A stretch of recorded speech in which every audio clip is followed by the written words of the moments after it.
Hello kids, welcome to AVI Abacus and Vedic Math Institute. So kids, today I am going to tell you Vedic math tricks for multiplication by 11 for a 2-digit number. So let's start.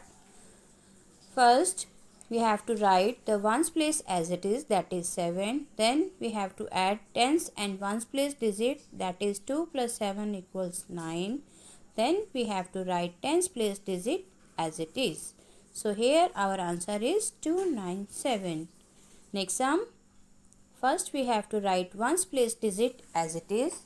Then we have to write tens and ones place digit, that is 3 plus 4 equals 7.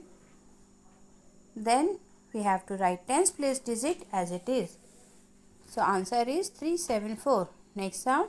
First write ones place digit as it is.